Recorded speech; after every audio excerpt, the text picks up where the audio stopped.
all my heart all my heart and my soul. and my soul. Cry out to you Cry out to you. in love. We sing this song to you. We sing this song to you. In love we sing Love, we sing this song to you, Lord. You send your Son You sent your Son and them to die. and then to die. Oh, live this life Who lived his life a sacrifice. a sacrifice. You alone You alone are the one. are the one I'm living for I'm living for. with all my heart All my heart and my soul.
your child.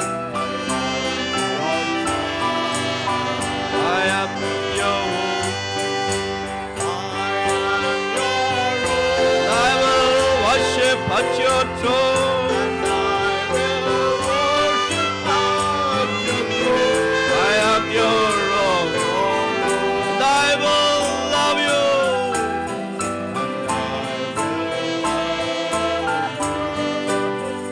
My sins were washed away through the blood of Calvary. The world restored today. I'm like you, Lord. My heart will love you, Lord. For you are lovely, and you have called me, oh, to become your own. I am your own, and I will worship you alone. I am your own. I am your child, Lord. I am your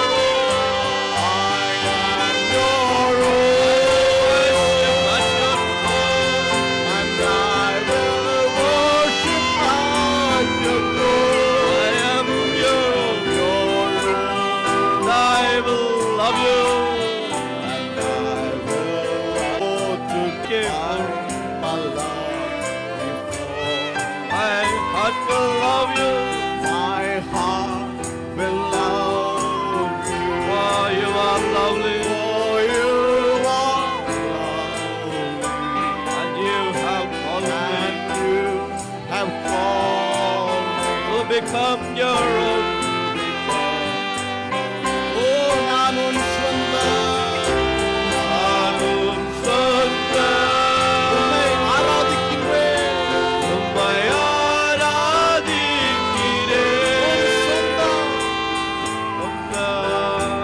உந்தன் பிள்ளை நான். நானும் சொந்த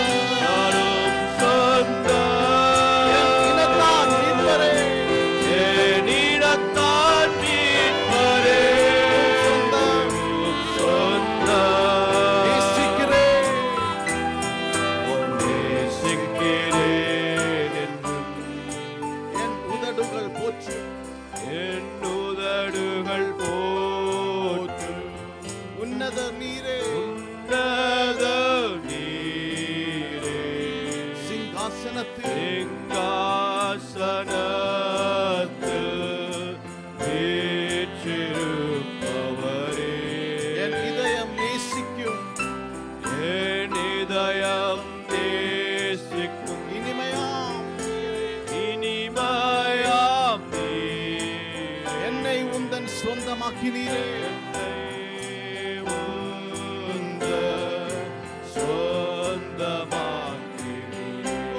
நான் உன் சொந்தம். உம்மை ஆராதிக்கின்றேன்.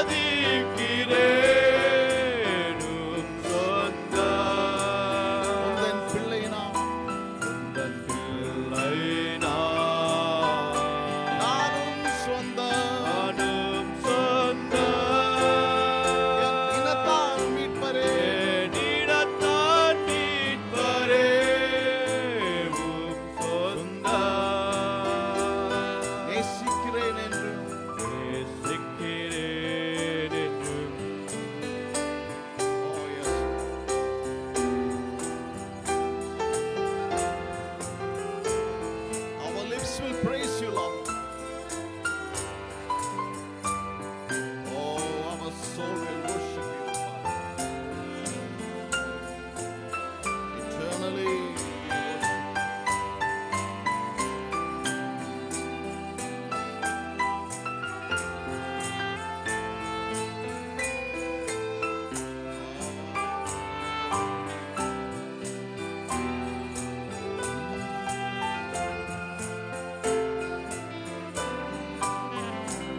சொந்தம் ஆண்டவரே.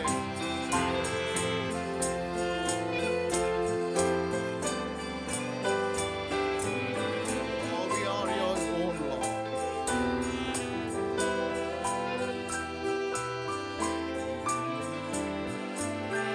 We are your children.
சகோதரன் டீமாஸ், உங்களுக்கு மிக்க நன்றி.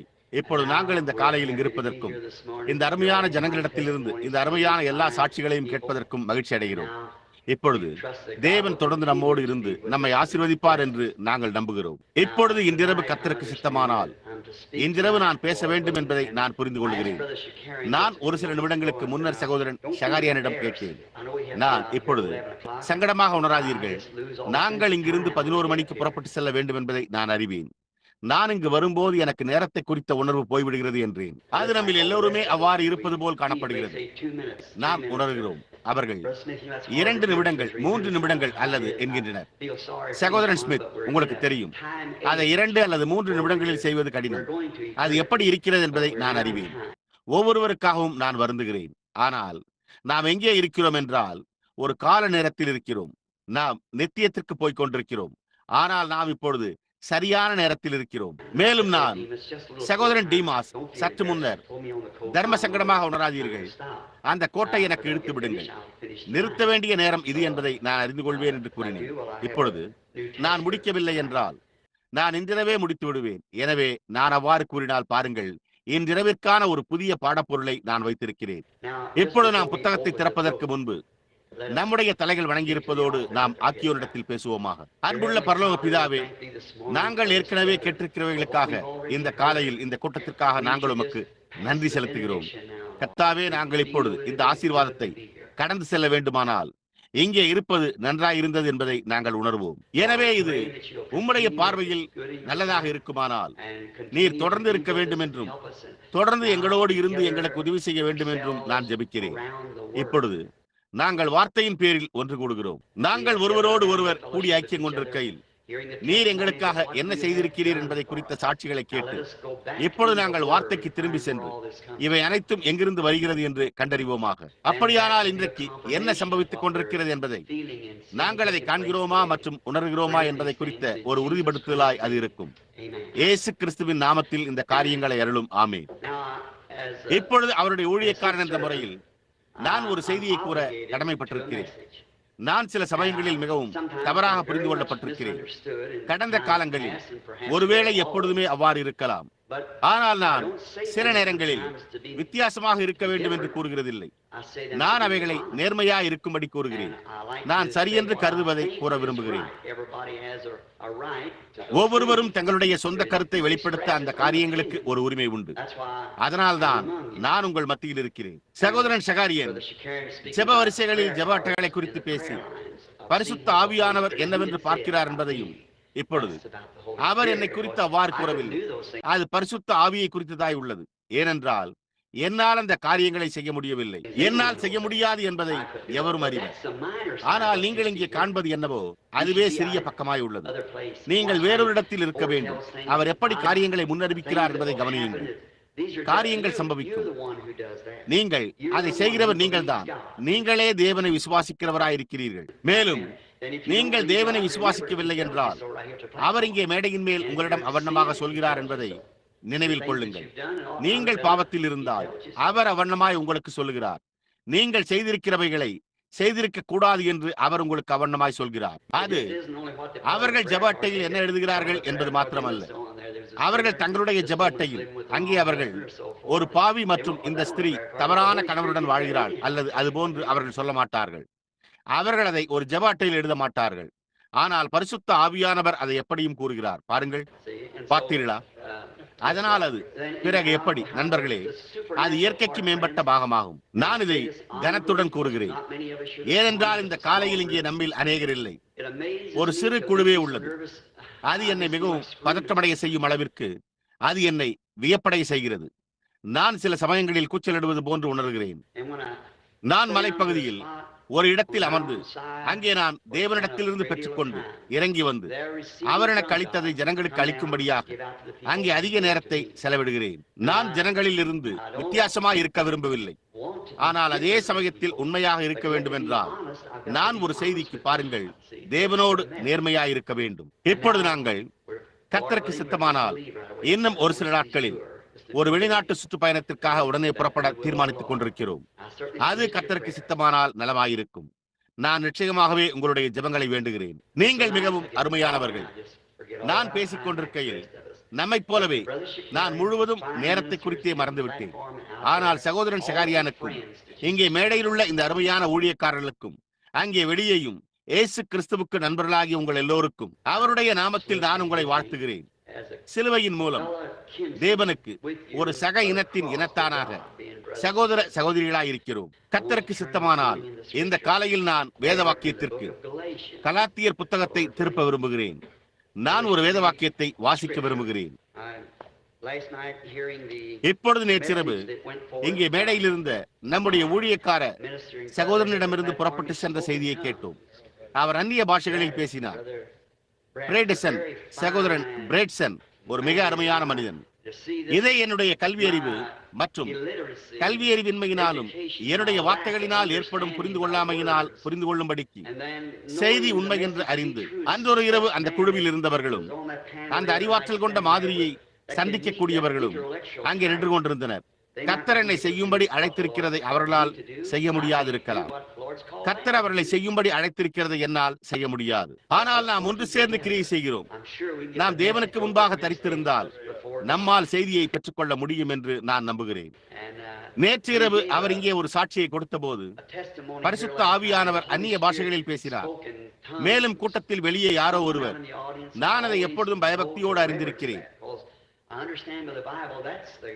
காரணம், தேவனுடைய ஆவியானவர் நமக்கு ஏதோ ஒரு காரியத்தை கொண்டு வருகிறார் என்பதை வேதத்தின் மூலம் நான் புரிந்து கொள்ளுகிறேன். அவர் பின்மாறி முன்மாறி பின்மாறியை குறித்து பேசினார்.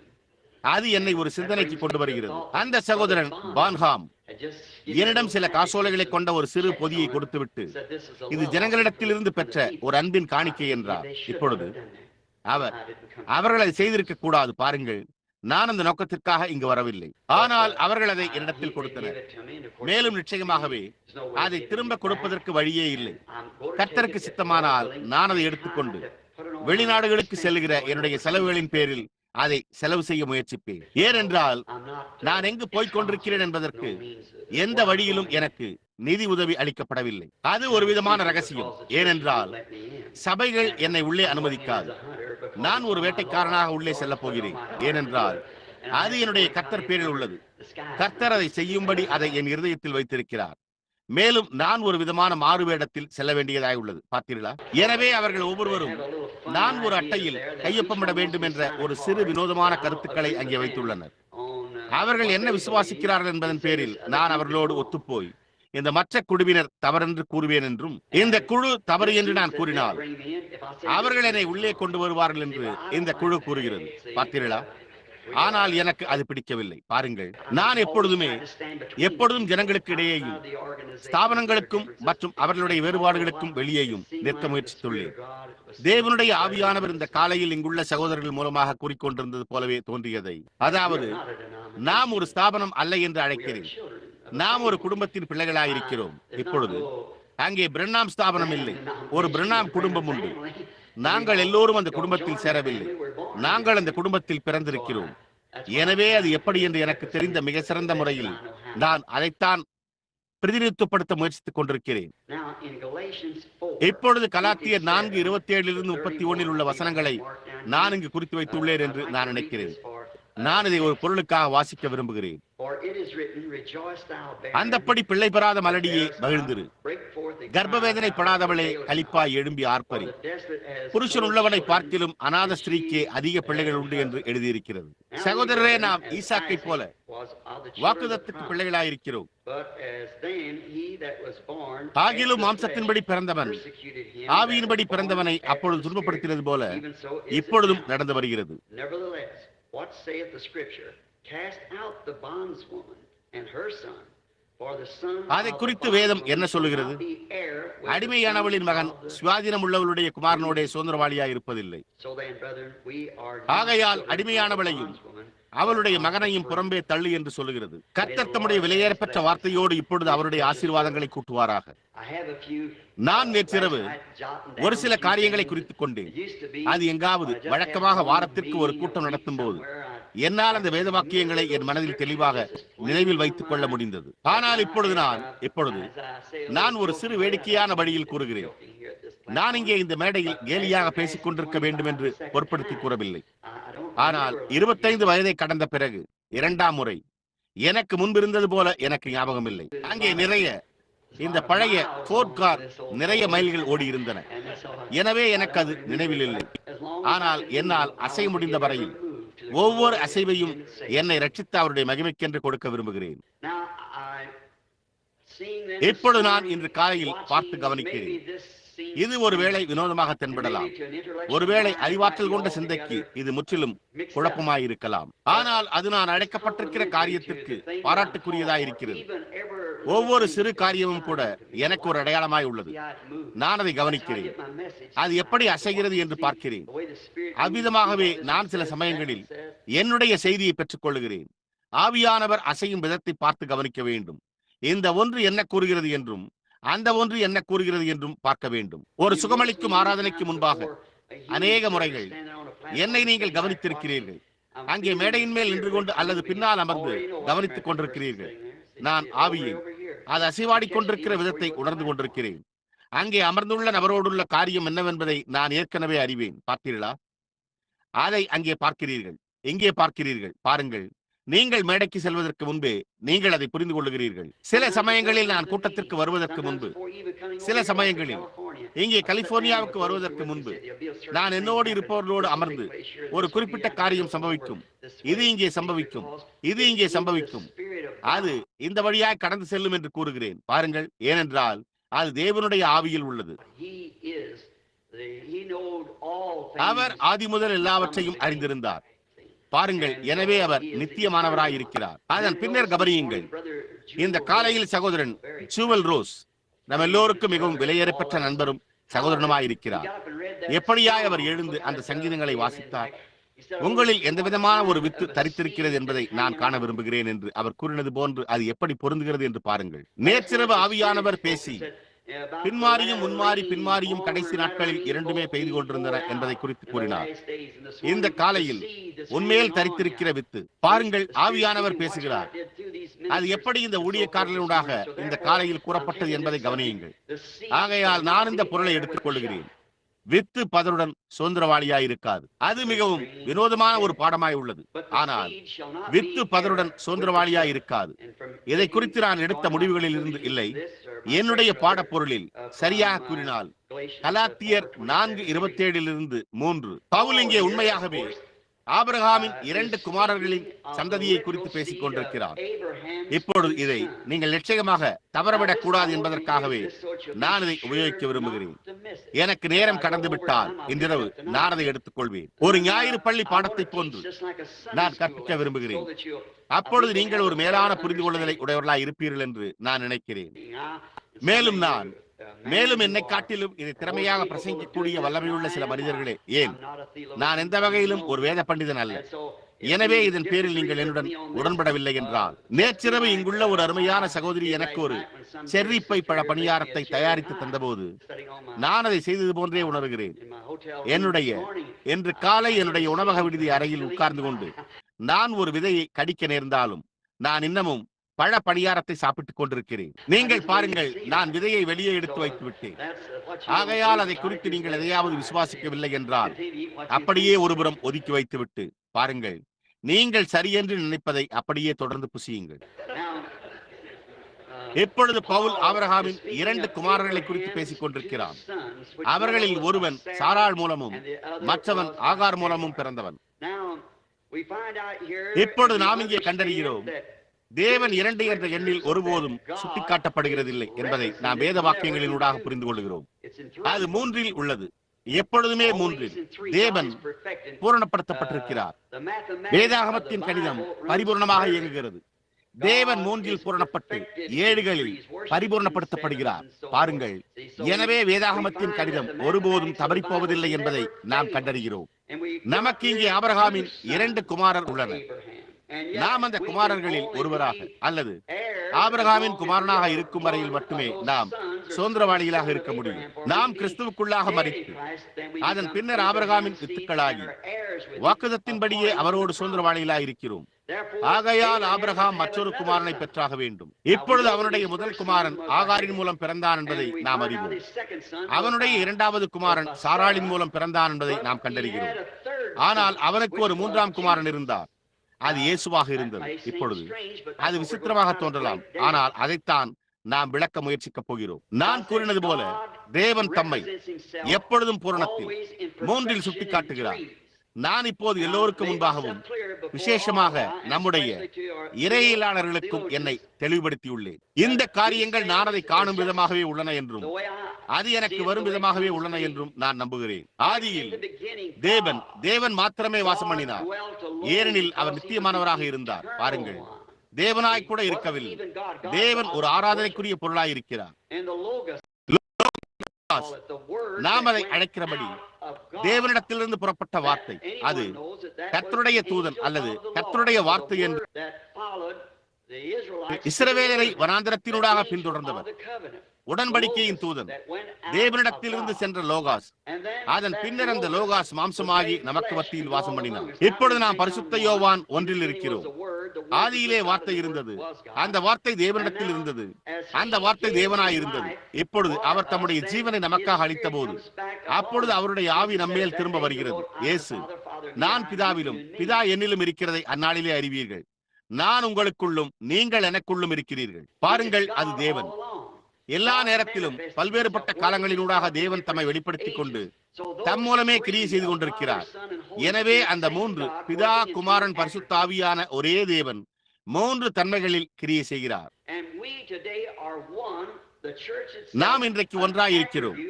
சபைதாமே ஒரு சபையை உண்டாக்குவதற்கு உலக தோற்றத்திற்கு முன்னர் தேவனுடைய சிந்தையின் ஒரு தன்மை. ஆகையால் கிறிஸ்துவுக்குள் இருப்பவர்கள் ஆதியிலே கிறிஸ்துவுக்குள் இருந்தனர். அதுவே அவருடைய சிந்தைகளாய் இருந்தன. அவருடைய சிந்தனைகள் அவருடைய தன்மைகளாய் இருக்கின்றன. இங்கே வித்து வாக்குத்தத்தத்தில் துவங்குகிறது. இங்கே ஆபிரகாம் இஸ்மவேலினால் சற்று சந்தேகப்பட்டான். நாம் பேசப்போகும் இந்த வித்தின் 3 நிலைகளை நான் உங்களுக்கு காண்பிக்க விரும்புகிறேன். அது பதருடன் சுதந்திரவாளியா இல்லை. இப்பொழுது இங்கே துவக்கத்தில் தேவன் ஆபிரகாமுக்கு வாக்குத்தத்தை அளித்தார் என்பதை நாம் கண்டறிகிறோம். அவர் முதலில் ஆதாமுக்கு வாக்குத்தத்தை அளித்தார். அது இல்லை, நிபந்தனைகளின் பேரிலான உடன்படிக்கையாய் இருந்தது.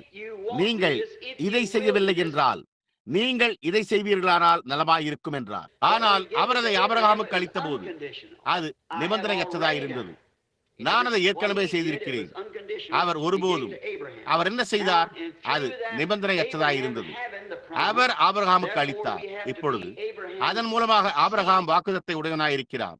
ஆகையால் நாம் ஆபிரகாமின் வித்தாய் இருக்க வேண்டும். அது ஆபிரகாமுக்கு மாத்திரமல்ல, அவனுக்கு பின்வந்த அவனுடைய சந்ததிக்கும் உரியதாய் இருந்தது. இப்பொழுது நீங்கள் கவனிப்பீர்களேயானால் அது அவனுக்கு பிறகு சந்ததிகள் அல்ல, ஆனால் அவனுக்கு பிறகு சந்ததி. இப்பொழுது வாக்குத்தத்தம் சாராளால் சற்று சந்தேகிக்கப்பட்டது என்பதை நாம் கண்டறிகிறோம். சாராள் ஆபிரகாமிடம் இந்த எகிப்தியர் ஆகார் என்னும் வாலிப பெண்ணை மனைவியாக விவாகம் செய்து கொள்ளும்படியும் அந்த விதமாகத்தான் தேவன் இந்த வாக்குத்தத்தம் பண்ணப்பட்ட சந்ததியை எழுப்புவார் என்றும் கூறினாள். இப்பொழுது நீங்கள் பாருங்கள், நான் நேற்றிரவு கூறினது போல அந்த மூல தேவனுடைய திட்டத்திலிருந்து எந்த அசைவும் அந்த முழு காரியத்தையும் தூக்கி எறிந்துவிடும். நாம் அந்த மூல வார்த்தையிலிருந்து விலக முடியாது. நாம் நேற்று மாலை அல்லது அதற்கு முந்தின மாலை சரியாக கூறினால் பிலேயாமின் பேரில் பேசினோம். அவன் போகாதே என்ற தேவனுடைய பதிலை நேரடியாகவும் தெளிவாகவும் பெற்றார். ஆனால் அவர் அனுமதிக்கும் ஒரு சித்தத்தை உடையவராயிருக்கிறார். நீங்கள் விரும்பினால் நீங்கள் அதில் கிரியை செய்யலாம். தேவன் அது அவரை கனப்படுத்த செய்வார். ஆனால் இன்னமும் அது தேவனுடைய பரிபூர்ண சித்தம் அல்ல. அதற்காகத்தான் நாம் பாடுபட வேண்டும். அவருடைய பரிபூர்ண சித்தத்திற்காகவே, அவருடைய அனுமதிக்கும் சித்தத்திற்காக அல்ல. அவர் இன்றைக்கு பூமியில் இருக்கிற தேவனுடைய ராஜ்யம் ஒரு அனுமதிக்கப்பட்ட சித்தத்தின் பேரில் ஒருபோதும் நீதியாக நிறுவப்பட முடியாது. அது அவருடைய பரிபூர்ண சித்தத்திற்கு திரும்ப வர வேண்டும். இப்பொழுது சாராளின் மூலமாக குழந்தை பிறக்கும் என்று தேவன் ஆபிரகாமிடம் கூறியிருந்ததை நாம் இங்கே காண்கிறோம். அது உலகத்தை ஆசீர்வதிக்கும். இப்பொழுது சாராள் அதை சந்தேகப்பட்டார். அது ஆபிரகாமினால் ஒருபோதும் வரவில்லை என்பதை நீங்கள் கவனிக்க வேண்டும் என்று நான் விரும்புகிறேன். ஆனால் ஸ்திரீயான சாராள் மூலமாகத்தான் அவள் அதை சந்தேகித்து அவள் ஆகாரை மணந்து கொள் என்றாள். ஆபிரகாம் அதை செய்ய விரும்பவில்லை. ஆனால் தேவன் அவனிடம் சென்று அதை எப்படியும் செய்யும்படி கூறினார். எனவே அவன் சற்று சந்தேகப்பட்டு அதை செய்தான். இப்பொழுது ஈசாக்கு வாக்குத்தத்தம் பண்ணப்பட்ட ஸ்திரீயிலிருந்து சுயாதீனமாய் இருக்கிறபடியால் சந்தேகத்தில் உள்ள அடிமை பெண்ணாகி இஸ்மவேலுடன் சுதந்திரவாளியாக இருக்க முடியாது. அதைத்தான் பவுல் இங்கே கூற முயற்சித்துக் கொண்டிருந்தான். பாருங்கள், சந்தேகப்படுகிற ஒரு காரியம் எங்கே உள்ளதோ அது ஒரு குறிப்பிட்ட தேவனுடைய காரியத்தை, ஒரு குறிப்பிட்ட தேவனுடைய ஒழுங்குமுறையை வீழ்த்துகிறது. ஆனால் அது தேவனுடைய மூல ஒழுங்கின்படி சுதந்திரவாளியா இருக்க மாட்டாது. உங்களுக்கு புரிகிறதா? பாருங்கள், அது சுதந்திரவாளியா இருக்க முடியாது. இப்பொழுது அதனால்தான் நான் இன்றைக்கு இதை மிகவும் வலியுறுத்துகிறேன். இது ஒரு நல்ல நேரமாக இருக்கும் என்று நான் நினைத்தேன். ஏனென்றால் நாம் இன்னும் எவ்வளவு காலம் ஒன்றாக இருப்போம் என்று எனக்கு தெரியாது. மேலும் ஒருவேளை என்னால் முடிந்தால் நான் ஸ்தாபிக்கப்பட்ட மார்க்கத்தை மிகவும் உறுதியாக கண்டனம் செய்கிற காரணத்தை உங்களுக்கு காண்பிக்க தேவன் எனக்கு ஏதாவது ஒரு வழியில் உதவி செய்வாராக. பார்த்தீர்களா? பாருங்கள், அது தேவனுடைய மூல திட்டத்துடன் சுதந்திரவாளியா இருக்க முடியாது. ஏனென்றால் ஸ்தாபனம் தேவனுடையதல்ல, அது மனிதனால் உண்டானது. ரோமாபுரியில் உள்ள நிசாயாவில் இருந்த ரோமன் கத்தோலிக்க சபைதான் உலகிலேயே முதலாக ஸ்தாபிக்கப்பட்டது. வெளிப்படுத்துகிற விசேஷம் 17ஆம் அதிகாரம் அவள் ஒரு வேசி, அவளுடைய பிள்ளைகள் யாவரும் வேசிகள் என்று கூறியுள்ளது. ஒரு வேசி தன் கணவனுக்கு உண்மையாக வாழாத ஒரு ஸ்திரீயாயிருக்கிறாள். ஒரு வேசியும் அதே காரியம்தான். ஆனால் நீங்கள் பாருங்கள், அது எப்படியோ ஒரு சபையாக மாறியது. அது ஒரு ஸ்தாபன முறைமை மற்றும் அது சகோதரத்துவத்தை பிரிக்கிறது. நாம் எல்லா சபைகளையும் ஒன்றாக ஸ்தாபிக்க முயற்சித்தோம். அது கிரியை செய்யாது. ஒருபோதும் கிரியை செய்யவில்லை. அது ஒருபோதும் கிரியை செய்யாது. உலக சபைகளின் ஆலோசனை சங்கம் அவர்கள் தேவனுடைய திட்டத்திற்கு புறம்பாக இருக்கிறார்கள். இப்பொழுது நீங்கள் இலக்கண பள்ளி கல்வி கூட இல்லாத ஒரு நபரான நீர் யார் என்று கேட்கலாம். கல்வி என்னவா இருந்தாலும் அது எந்த வித்தியாசத்தையும் உண்டு பண்ணுகிறதில்லை. நான் பேச முயற்சித்துக் கொண்டிருப்பது என்னுடைய கல்வி அறிவை குறித்து அல்ல. நான் பேசிக் கொண்டிருப்பது தேவனுடைய வார்த்தையை குறித்துதான். பாருங்கள், ஊழியத்தில் நீங்கள் காணும் இந்த ரூபகாரப்படுத்துதல்கள் அது நான் அல்ல, அது சத்தியமாய் உள்ளது என்பதையும் அது உங்களுக்கு புரிந்து கொள்ளும்படி செய்யவும் தேவன் முயற்சித்துக் கொண்டிருக்கிறார். ஒரு பொய்யோடு தேவனுக்கு ஏதாவது தொடர்பு இருக்குமா? அப்பொழுது ஒரு பொய்யை ஆசீர்வதிக்கும் ஒரு தேவனுக்கு ஊழியம் செய்வது எனக்கு தூரமாயிருப்பதாக. அவர் ஆசீர்வதிக்கும் சத்தியத்தை, அவர் கனப்படுத்திய சத்தியத்தையே அது ஆசீர்வதிக்கிறது. இப்பொழுது இஸ்மவேல் ஈசாக்கோடு சுதந்திரவாளியாக இருக்க முடியாது. ஏனென்றால் ஒருவள் சற்று சந்தேகப்பட்டாள். அது ஒரு குழந்தையாயிருந்தது. அது இன்னமும் ஆபிரகாமின் சந்ததியாயிருந்தது. ஆனால் அது தேவனுடைய பரிபூர்ண வழி அல்ல. இஸ்மவேல், இப்பொழுது நான் இங்கு அதிக நேரத்தை செலவிட முடியும். ஆனால் அது இருக்க வேண்டிய உண்மையான விதத்தில் பரிசுத்த ஆவியானவர் இதை உங்களுக்கு தெரியப்படுத்துவார் என்று நான் நம்பிக்கொண்டிருக்கிறேன். இப்பொழுது அவர்கள் இஸ்மவேலும் ஈசாக்கும் ஒன்று சேர்ந்து சுதந்திரவாளியா இருக்க முடியாது. ஏனென்றால் தேவனுடைய மூல திட்டம் தேவனுடைய அனுமதிக்கக்கூடிய ஒரு திட்டத்திற்கு பதிலாக மாற்றீடு செய்யப்பட்டது. ஒரு அனுமதிக்கப்பட்ட வழியை தேவன் ஆசீர்வதித்தார். இன்றைக்கு ஆவிக்குரிய சபையானது ஸ்தாபனத்தோடு சுதந்திரவாளியாக இருக்க முடியாது. தேவன் இஸ்மவேலை ஆசீர்வதித்தது போல ஸ்தாபனங்களை தேவன் அவைகளை ஆசீர்வதித்தார். ஆனால் ஆவிக்குரிய பிரகாரமானவர்கள் மற்றவர்களோடு சுதந்திரவாளியாக இருக்க முடியாது.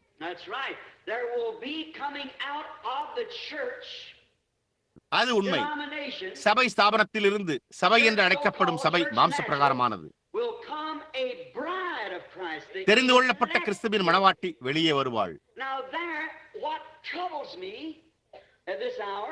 இப்பொழுது இந்த வேளையில் என்னை தொல்லைப்படுத்துவது என்னவென்றால், நாம் இந்த எல்லா ஸ்தாபனங்களையும் காண்கிறோம் என்பதை அறிவதே ஆகும். நமக்கு தெரிந்ததை இதில் இழுப்பது பின்மாறி அல்லது ஆவியின் பொழிவு என்று நீங்கள் அழைக்கிறீர்கள்.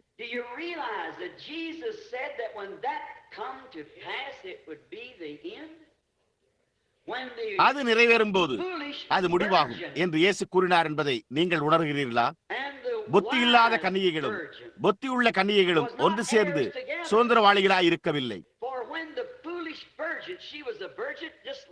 ஏனென்றால் புத்தி இல்லாத கன்னிகையோ எண்ணெய் குறைவுள்ள ஒரு கன்னி பெண்ணாய் இருந்தாள். ஆனால் அவள் எண்ணெயை வாங்க வந்தபோது அந்த நேரத்தில் மணவாளன் வந்தார்.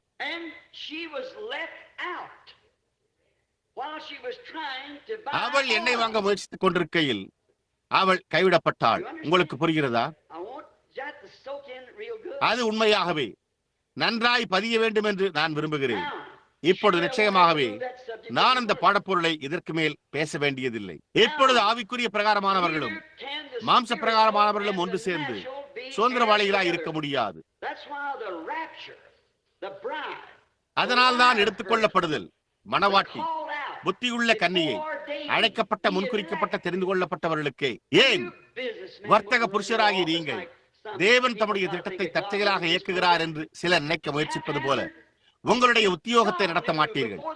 உலக தோற்றத்திற்கு முன்னரே யார் ரட்சிக்கப்படுவார்கள் மற்றும் யார் ரட்சிக்கப்பட மாட்டார்கள் என்பதை தேவன் அறிந்திருந்தார். முன்குறித்தலின் மூலம் முன்னறிவினால் அவர் ஒவ்வொரு அங்கத்தினரின் பெயரையும் சபை துவங்குவதற்கு முன்னமே ஆட்டுக்குட்டியானவரின் ஜீவ புஸ்தகத்தில் எழுதினார். அந்த புஸ்தகத்தில் உள்ளதை தேடி ரட்சிக்கவே இயேசு வந்தார். அவர் மீட்பின் புஸ்தகத்தை வாங்கினார். அது இழக்கப்பட்டு விட்டது. அவர் நம்மை மீட்டார். அவர் நம்மை மீட்ட போது அந்த புஸ்தகத்தில் உள்ள எல்லா நாமங்களும் மீட்கப்பட்டன. அப்படியானால் நான் அநேக முறை கூறியுள்ளது போல நீங்கள் அதை அடையாளம் கண்டுகொள்கிறீர்கள். அந்த காரணத்தினால்தான் நீங்கள் இந்த காலையில் இங்கே இருக்கிறீர்கள். ஏன் நீங்கள் இந்த எல்லா ஸ்தாபனங்களில் இருந்தும் மற்ற காரியங்களில் இருந்தும் வெளியே வந்து கொண்டிருக்கிறீர்கள்? ஏதோ ஒன்று உங்களை இழுத்துக் கொண்டிருக்கிறது.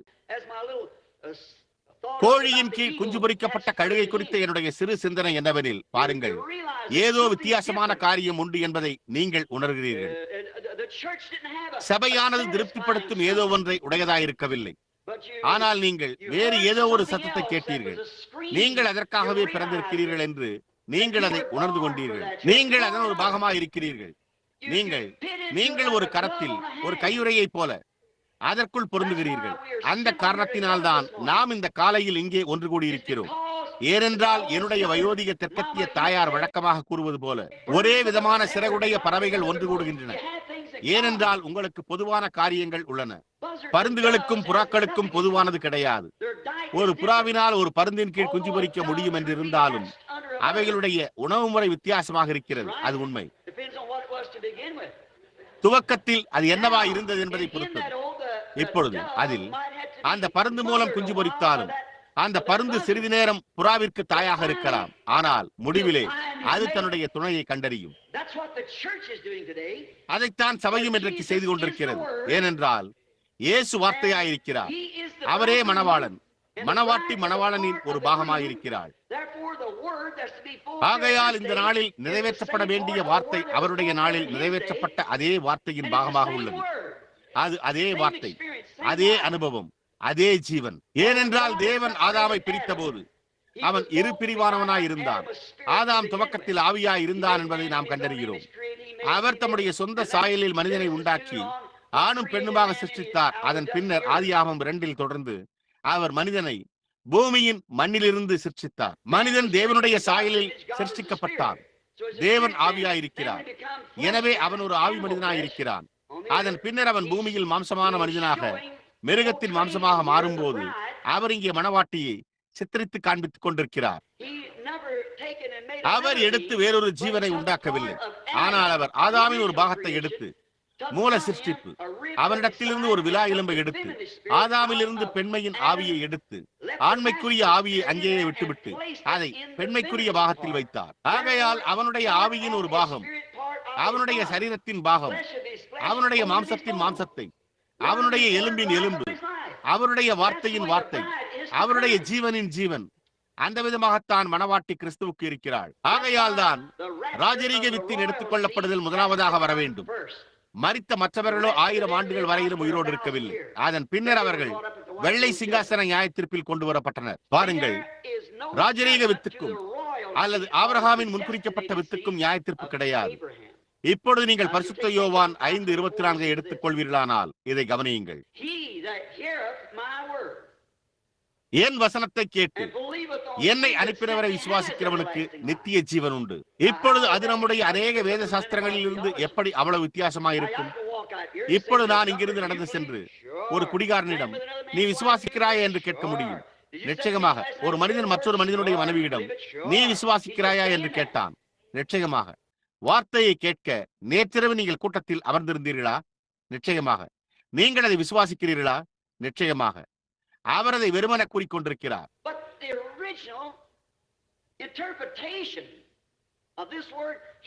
ஆனால் இந்த வார்த்தையின் மூல வியாக்கியானம், என் வசனத்தை புரிந்து கொண்டு என்னை அனுப்பினவரை விசுவாசிக்கிறவன், புரிந்து கொள்ளுகிறவனுக்கு, அதாவது அது யாருக்கு தெரியப்படுத்தப்பட்டுள்ளதோ, இயேசு என் பிதா ஒருவனை எடுத்துக் கொள்ளாவிட்டால் அவன் என்னிடத்தில் வரமாட்டான். என் பிதா எனக்கு கொடுத்திருக்கிற யாவும் அவர்கள் வருவார்கள்.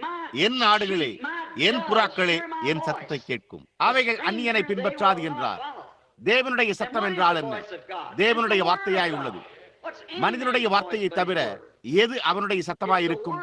அது தேவனுடைய வார்த்தையாய் உள்ளது. அவர்கள் தேவனுடைய வார்த்தையை கேட்பார்கள். ஆகையால் மாம்ச பிரகாரமான சந்ததி முதலில் இஸ்மவேல் மூலமாகவும் இரண்டாவதாக ஈசாக்கின் மூலமாகவும் அதன் பின்னர் அந்த வித்தினிடமாய் வருகிறது. தானியத்தின் தண்டு, பட்டுக்குஞ்சம், பதரை போல இப்பொழுது இங்கே வித்தின் 3 கட்டங்களும் உண்மையான காட்சியை நமக்கு காண்பிக்கின்றன என்பதை இந்த காலையில் நீங்கள் என்னோடு கவனிக்க வேண்டும் என்று நான் விரும்புகிறேன். நாம் இங்கே புரிந்து கொண்டிருக்கிறோம். நான் கல்வி அறிவு இல்லாதவனாய் இருக்கிறபடியால் நான் காணும் இயற்கையான காரியங்களை எடுத்துக் கொள்ள வேண்டியதாய் உள்ளது. எனக்கு தெரியப்படுத்தப்பட்டுள்ள ஆவிக்குரிய காரியங்களை மாதிரியாக காண்பிக்க வேண்டும். ஏனென்றால் என்னால் அதை எந்த இலக்கணத்திலும் உங்களுக்கு தெளிவாக புரிய வைக்க முடியவில்லை. எப்படியாயினும் தேவன் எப்பொழுதுமே இயற்கையை கொண்டு ஆவிக்குரியதை மாதிரியாக்குகிறார். ஒரு வேதாகமம் இல்லாமல் இருந்திருந்தாலும் கிறிஸ்தவ மார்க்கம் சரியாய் இருந்தது என்பதை நான் அப்பொழுதும் அறிந்திருப்பேன். ஏனென்றால் முழு பூமியும் மரணம் அடக்கம் உயிர்த்தெழுதலின் பேரில் சுழல்கிறது. இயற்கையானது மரணம் அடக்கம் உயிர்த்தெழுதலில் கிரியை செய்கிறது. மரத்திலிருந்து வெளிவரும் சத்தை பாருங்கள். அது எப்படி இலைகளை கனிகளை கொண்டு வருகிறது? உதிர்கின்றன. குளிர்ந்த குளிர்காலத்திற்காக பூமிக்குள்ளாக புல்வெளிக்கு கீழே செல்கிறது. மீண்டும் வசந்த காலத்தில் புதிய ஜீவனோடு எழும்புகிறது. ஒவ்வொரு வருடமும் ஒரு ஜீவன் உண்டு என்றும், ஒரு மரணம் உண்டு என்றும், ஒரு உயிர்த்தெழுதல் உண்டு என்றும் சாட்சி பகர்கிறது. ஒரு காலையில் சூரியன் உதிக்கின்றது. ஒரு சிறு குழந்தை பிறந்து மிகவும் பலவீனமாக உள்ளது. 7 அல்லது 8 மணிக்கு அது பள்ளிக்கு செல்ல துவங்குகிறது. 10 அல்லது 11 மணிக்கெல்லாம் அது கல்லூரியை முடித்து விடுகிறது. அது ஏறக்குறைய 11 மணி முதல் 3 மணி வரை தன்னுடைய பலத்தில் பிரகாசித்துக் கொண்டிருக்கிறது. அதன் பின்னர் அது பலவீனம் அடைய துவங்குகிறது.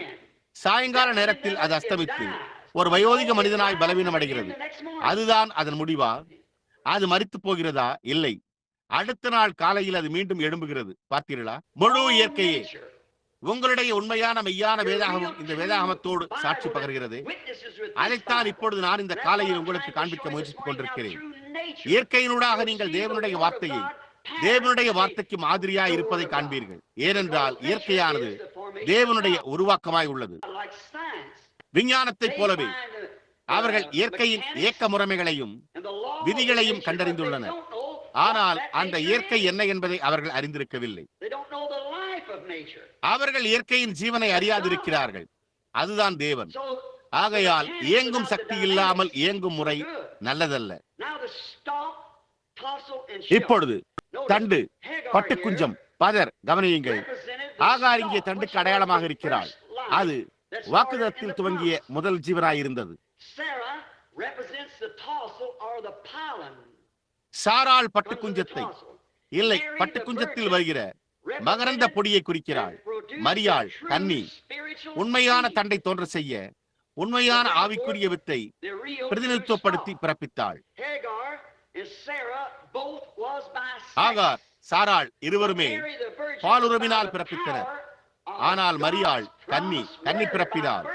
தேவனுடைய வாக்குத்தத்தம் பண்ணப்பட்ட வார்த்தையின் வல்லமையினால் இருந்தாள். அவள் அசலான வித்தை பிறப்பித்தாள். தண்டு ஆகார் இரண்டாம் மனைவி வாக்குதத்தின் சந்தேகத்தினால் ஒரு சந்தேகத்தினூடாக சற்று கிரியை செய்தாள். தேவன் நமக்கு உதவி செய்வாராக என்று நான் நம்புகிறேன். நீங்கள் அதை மிக அவசியமாக புரிந்து கொள்ள வேண்டும் என்று நான் விரும்புகிறேன்.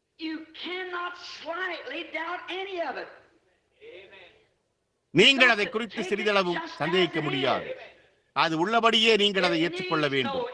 அதற்கு வியாக்கியானம் தேவையில்லை. வேதம் தேவனுடைய வார்த்தை எந்த சுயத்தோற்றமான பொருளை உடையதா இராது என்று கூறுகிறது. அவருடைய வார்த்தையை வியாக்கியானிக்க தேவனுக்கு நம்முடைய பள்ளிகள் ஏதும் தேவையில்லை. அவர் அதை உருவகாரப்படுத்தி அதை ஜீவிக்க செய்யும் போது அதுவே அதனுடைய வியாக்கியானமாய் உள்ளது. தேவன் வெளிச்சம் உண்டாக்கிறது என்று கூறிய போது வெளிச்சம் உண்டானது. அது வியாக்கியானம் செய்யப்பட வேண்டியதில்லை. அவர் ஒரு கன்னியை கர்ப்பவதியாவாள் என்று கூறிய போது அவள் கர்ப்பவதியானாள். அது வியாக்கியானிக்கப்பட வேண்டியதில்லை. நமக்கு இவை அனைத்தும் அதனுடைய வேதபாட கருத்தரங்கள் மற்றும் மனிதரை புரிந்து கொள்ள வைக்கிற காரியங்கள் தேவையில்லை. பாருங்கள், நாம் வியாக்கியானத்தை பெற்றுள்ளோம். தேவன் தாமே தம்முடைய சொந்த வார்த்தையை வியாக்கியானிக்கிறார். அவருக்காக யாரும் வியாக்கியானிக்க வேண்டியதில்லை. அவர் அது சம்பவிக்கும் என்றார். அது சம்பவிக்கிறது. கடைசி நாட்களில் அவர் தம்முடைய ஆவியை ஊற்றுவதாக கூறினார். அவர் அதை செய்தார். ஸ்தாபனங்கள் என்ன கூறின போதிலும் நான் கவலைப்படுகிறதில்லை. எப்படியும் அவர் அதை செய்தார். ஏனெனில் அவர் அதை செய்வார் என்று அவர் கூறினார். ஆகையால் அதற்கு வியாக்கியானம் அவசியமில்லை. ஏனென்றால் தேவன் தம்முடைய சொந்த வியாக்கியானத்தையே செய்கிறார். நீங்கள் காணும் இந்த காரியங்கள் இப்பொழுது உங்களுக்கு ரகசியமாக தென்படுகிறது. 30 அல்லது 40 ஆண்டுகளுக்கு முன்பு பெந்தேகோஸ்தே மக்களே, உங்கள் ஊழியத்தை நீங்கள் நினைவில் வைத்திருக்கிறீர்கள்.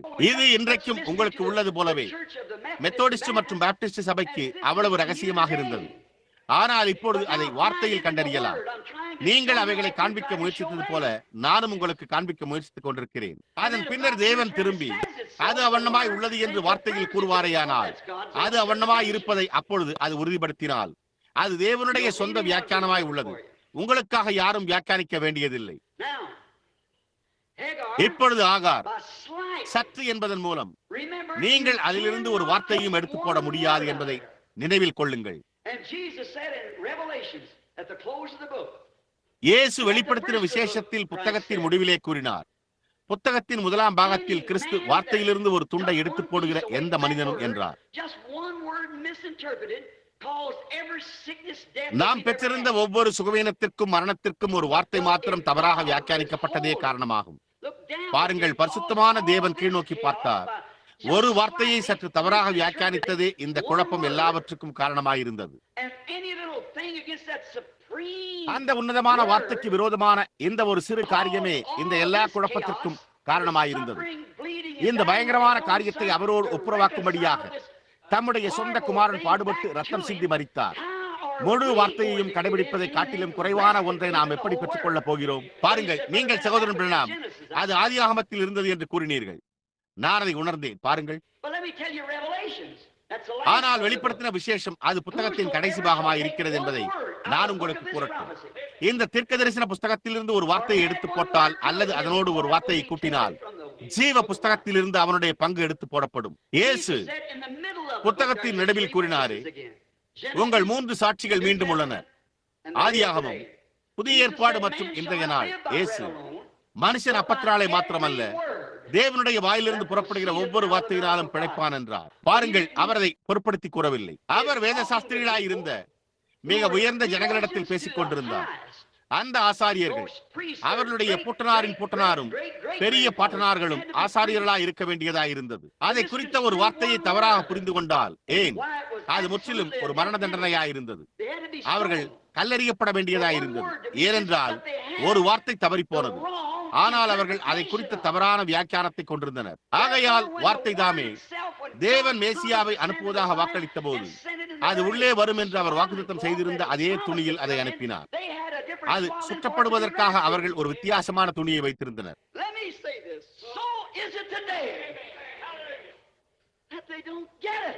நான் இதை கூறட்டும், இன்றைக்கும் அவ்வாறே உள்ளது.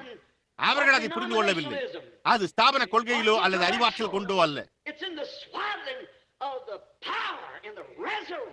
அது வல்லமையையும் உயிர்த்தெழுதலையும் சுற்றியிருந்த உயிர்த்தெழுந்த கிறிஸ்துவின் வெளிப்பாடாக இருக்கிறது.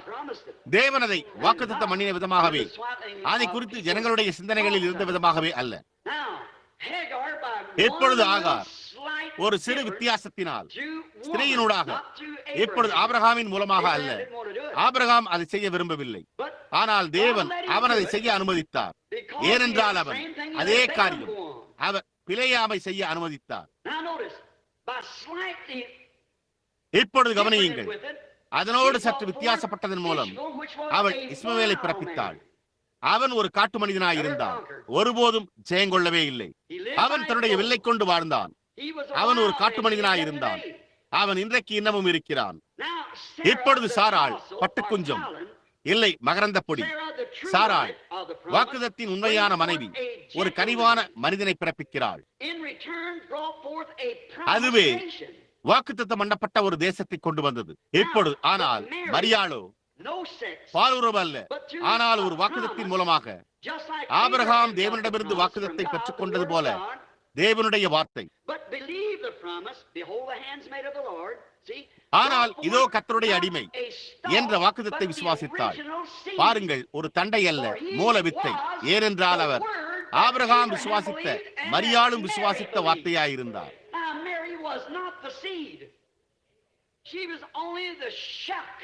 இப்பொழுது மரியாள் வித்தாக இருக்கவில்லை, அவள் வித்திற்கு பதராக மாத்திரமே இருந்தாள். மற்ற 2 ஜீவனை சுமப்பவர்களாக மாம்ச பிரகாரமான வித்தை மாத்திரமே உடையவர்களாக இருந்தனர். மரியாள் தானே வித்து அல்ல, ஆனால் தேவனுடைய வார்த்தையினால் விசுவாசம் கொண்டு ஒரு உண்மையான வார்த்தையின் சாயலை கொண்டு வந்தது. ஏனென்றால் அவர் வார்த்தையாயிருந்தார்.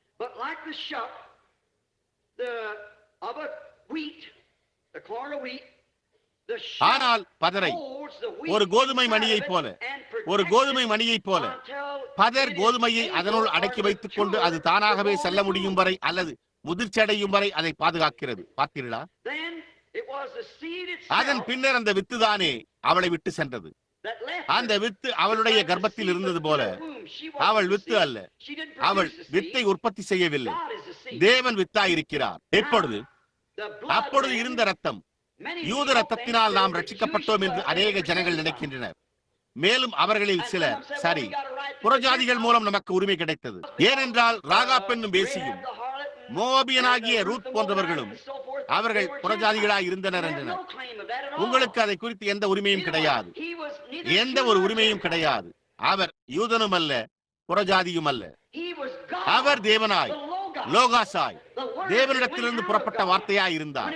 அது பூமியின் மேல் அசைவாட துவங்கின போது அது கடல் ஜீவன்களை பிறப்பித்தது. தேவனுடைய ஆவி, லோகாஸ், உண்டாக கடவுது என்று தேவன் கூறின வார்த்தை அங்கே லோகாஸ் என்றது.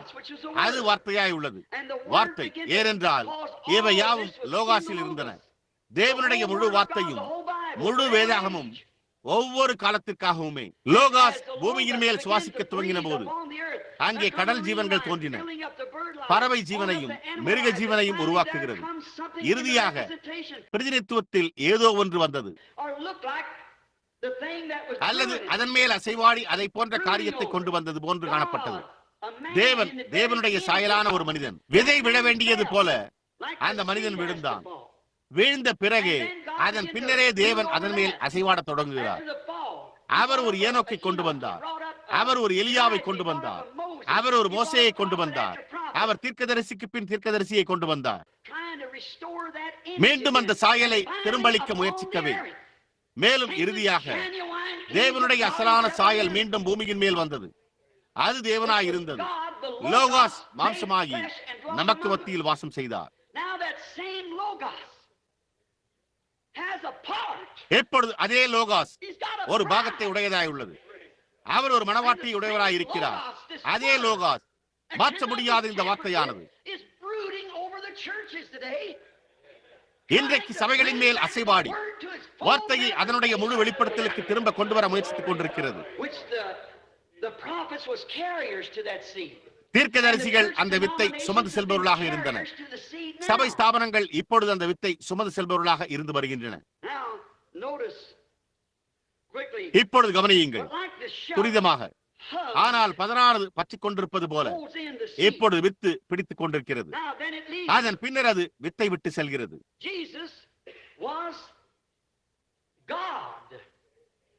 இயேசு தேவனாய் இருந்தார். அவர் அப்படித்தான் இருந்தார்.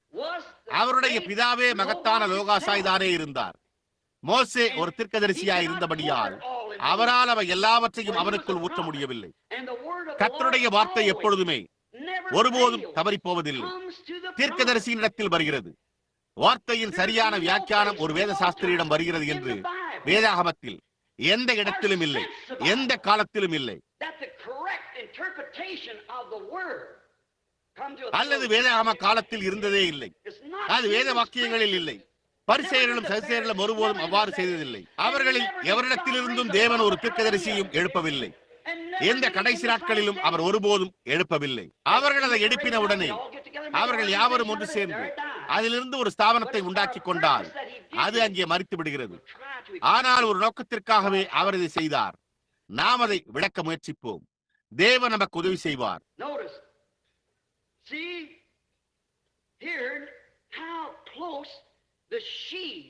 கவனியுங்கள். இப்பொழுது வித்தான சபை அவள் இங்கே எவ்வளவு நெருக்கமாக காணப்படுகிறாள் என்பதை பாருங்கள். அந்த வித்தை போலவே தோற்றமளிக்கின்றன. எப்பொழுது நீங்கள் கவனியுங்கள், விதை நிலத்திற்குள் செல்லும் போது அது மூல விதையாய் இருக்கிறது. அது பிறக்கும் போது அது ஒரு ஜீவனை பிறப்பிக்கிறது. ஆனால் ஒரு கோதுமை விதைக்கு வெளியே ஜீவனானது என்ன செய்ய முடியும்? அப்பொழுது அது அதே கோதுமை தண்டையோ அல்லது அதே கோதுமை மணியோ உற்பத்தி செய்கிறதில்லை. அது கோதுமையின் ஜீவனாயிருக்கிறது. ஆனால் அது ஒரு சுமக்கும் தண்டான நிலையில் உள்ளது. லூத்தர் குழப்பத்தின் இருளிலிருந்து வெளியே வந்தபோது அதுவே முதல் சீர்திருத்தமாக இருந்தது. அது மறிக்க வேண்டியதாக இருந்தது. எனவே அநேக சமயங்களில் ஜனங்கள் அனுதாபப்படுகின்றனர். ஓ, நான் அண்மையில் உங்களை தேவனிடத்திலிருந்து திசை திருப்ப முயற்சிக்கிற இந்த நவீன தத்துவ ஞானிகள் சிலரினால் அளிக்கப்படுகிற அமைதியான தேவன் என்ற தலைப்பில் ஒரு புத்தகத்தை படித்தேன். நீங்கள் தேவனுடைய வார்த்தையையும் தேவனுடைய திட்டத்தையும் அறியாமல் இருந்தால் நீங்கள் எளிதில் அசைக்கப்பட முடியும்.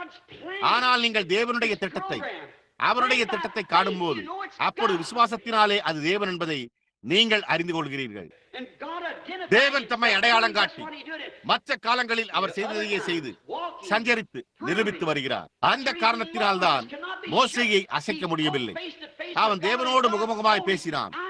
தேவன் அவனிடம், முன்பு ஆபிரகாமுடன் இருந்த ஒருவர் நான் தான் இந்த வாக்குத்தத்தத்தை செய்திருக்கிறேன், நான் உன்னோடு கூட இருப்பேன் என்று சொன்னார். அப்படியானால் நீங்கள் எப்படி அந்த மனிதனை நிறுத்தப் போகிறீர்கள்? பண்டைய தீர்க்கதரிசி கூறினது போல, சிங்கம் கர்ஜிக்கிறது, யார் பயப்படாதிருப்பான்? கர்த்தராகிய ஆண்டவர் பேசுகிறார், யார் தீர்க்க தரிசனம் சொல்லாதிருப்பான்? இந்த வேளையில் தேவன் வாக்குத்தத்தம் செய்த காரியங்களை நாம் காணும்போது, அது வெளிப்படுவதை காணும்போது, அதுதான் அவருடைய வழி என்பதை நீங்கள் காணும்போது, உங்களால் எப்படி அசையாமல் இருக்க முடியும்? அவர் என்ன கூறினாரோ அது நடக்கும். எல்லா ரகசியமான காரியங்களையும் பாருங்கள். ஆனால் அது சம்பவிக்கும் என்று தேவன் கூறின விதமாகவே அது சம்பவிக்கும். இப்பொழுது கவனியுங்கள், அவள் அதை எடுத்து செல்கிறாள். இப்பொழுது ஆகார் ஒரு தண்டை போன்று தோன்றி, அதன் பின்னர் மகரந்த பொடியும், அதன் பின்னர் பதரும், அதன் பின்னர் விதையும் தோன்றினது.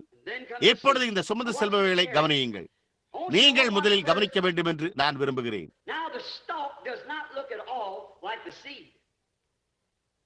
இப்பொழுது தண்டு வித்தை போன்று காணப்படவில்லை, ஆனால் வித்தில் இருந்த ஜீவன் தண்டில் உள்ளது. அதுதான் லூத்தர். இப்பொழுது சிறிய தண்டில் அநேக கதிர்கள் உள்ளன. அது லூத்தரிடமிருந்து ஸ்விங்லிக்கு, கால்வின் மற்றும் இன்னும் அநேகர் வரை சென்றது. இப்பொழுது கவனியுங்கள், அதன் பின்னர் அது தன்னுடைய நிலையை மாற்றிக்கொண்டது. இப்பொழுது இயற்கையானது தேவனுடைய வார்த்தைக்கு மரணம், அடக்கம், உயிர் தேடுதல் என்று சூரியனை போன்று உருவாகுவதை கவனியுங்கள். அதன் பின்னர் மகரந்த பொடி உண்டானது. அது வெஸ்லியா இருந்தது. அங்கே அநேக சிறு மகரந்த தூள்கள் அதில் பற்றிக் கொண்டிருந்தன. அது கோதுமையிலோ அல்லது தானியத்திலோ அந்த இலை செய்ததை காட்டிலும் முழுவதுமாக வித்தை போலவே காணப்பட்டது. அதுபோன்று இன்னும் நிறைய காணப்பட்டது. ஏனெனில் வெஸ்லி தேவனுடைய இரண்டாம் வார்த்தையை, தேவனுடைய இரண்டாவது வார்த்தையை தம்முடைய சபையை மேலே கொண்டு வந்து பரிசுத்தமாகுதலினூடாக வந்தார். அதுவே அவருடைய செய்தியாய் இருந்தது. சரி, அதன் பின்னர் சிறிது நேரம் கழித்து அது விழுந்து மீண்டும் தண்டுக்குள் சென்று ஒரு சோழ கதிரை கொண்டு வந்தது. ஆனால் இந்த கதிர் வளர துவங்குவதற்கு முன்பே ஒரு அசைவு, பதர், உரை, உமி இருந்தது. எந்த கோதுமை பயிரிடுபவரோ சோளம் பயிரிடுபவரோ நீங்கள் அதை கொண்டு அங்கே தோண்டி எடுத்து அந்த சோள கதிரை அல்லது அந்த கோதுமை கதிரை பறித்தால் அந்த சிறிய முதல் காரியம் அந்த கோதுமை மணி என்று நீங்கள் நினைப்பீர்கள். ஆனால் இப்பொழுது பெந்தேகோஸ்தே காலம் உள்ளது. இப்பொழுது உங்களால் முடியாது. நீங்கள் எந்த வேத சாஸ்திரியும் அல்லது சரியாக கூறினால் அந்த விதமாகத்தான் காலங்கள் தோன்றின என்பதை எந்த வரலாற்று ஆசிரியரும் அறிவர். வெளிப்படுத்தின விசேஷ புத்தகத்தை எடுத்துக்கொண்டு சபை காலங்களை எடுத்துக்கொண்டு அவைகள் வெளிப்படுகிற விதமாக சரியாக அது இருக்கிறதா என்று பாருங்கள். இப்பொழுது விஸ்லையிலிருந்து யாத்திரிக பரிசுத்தர், நஸ்ரேயன்கள் மற்றும் அந்த சிறிய பரிசுத்த சபைகள் தோன்றி லூத்தரன் சீர்திருத்தம் என்னவா இருந்ததோ அதை காட்டிலும் வார்த்தைக்கு மிகவும் நெருக்கமாக இருந்தது. ஆனால் நீங்கள் பாருங்கள், லூத்தர் ஸ்தாபனம் உண்டாக்கின போது அதுவே அந்த கதிர்களை உண்டாக்க துவங்கினது. இது வளர்ந்த போது ஆவியானவர் முழுமையாக அந்த லூத்தரன் சபையை விட்டு சென்று விட்டார். அது முழுமையாகவே ஸ்தாபனமாயிற்று. ஆனால் மெய்யான உண்மையான விசுவாசிகள் பரிசுத்தமாகுதலுக்குள் சென்றனர். அதன் பின்னர் பரிசுத்தமாக்கப்படுதல் இடம்பெயர்ந்த போது யாத்திரிக பரிசுத்த சபை மற்றும் பல எல்லா பரிசுத்த ஸ்தாபனங்களும் நசரேன்கள் போன்றவை அது அங்கிருந்து நகர்ந்து சரியாக இந்த பெந்தேகோஸ்தே காலத்திற்குள் நுழைந்தது. இப்பொழுது அந்த சிறு கோதுமை மணியை பாருங்கள். அது நிலத்திற்குள் சென்ற தண்டு செய்ததை காட்டிலும் அல்லது மகரந்த பொடி செய்ததை காட்டிலும் கோடிக்கணக்கான மடங்கு அதிக மூல கோதுமையாக காணப்படுகிறது. ஆனால் நீங்கள் உட்கார்ந்து கொண்டு அதை ஒரு கண்ணாடிக்கு அடியில் வைத்து அந்த சிறு பதர்களை திறந்து பார்த்தால் அவைகளும் கூட வெறுமன சுமந்து செல்பவைகளே. தானியம் இன்னும் துவங்கவில்லை. அது சற்று பின்புறத்தில் உள்ள மொட்டு போன்றது. ஒரு பெரிய உயர் சக்தியுடைய கண்ணாடியினால் அந்த சிறிய நுனியை ஒரு முனை போன்று அங்கே விதை தோன்றுவதை உங்களால் காண முடியும். இந்த பதரானது உண்மையான காரியத்தை போன்றே காணப்படுகிறது. அது உண்மையான காரியம் அல்ல, அது ஒரு கர்ப்பப்பை மாத்திரமே. மரியாளின் கர்ப்பத்தை போல. மரியாள் வித்தல் இங்கே தண்டின் பிரதிநிதித்துவம். மற்றவைகளைப் போலவே அவள் அதை சுமந்து செல்பவளாக மாத்திரமே இருந்தாள். ஆனால் இந்த நோக்கத்திற்காகவே தேவனால் தாமே முதலில் அழைக்கப்பட்டு தெரிந்து கொள்ளப்பட்டு அவள் தேவனுடைய தாய் என்று நம்முடைய கத்தோலிக்க நண்பர்கள் நினைப்பது போன்றே காணப்பட்டது.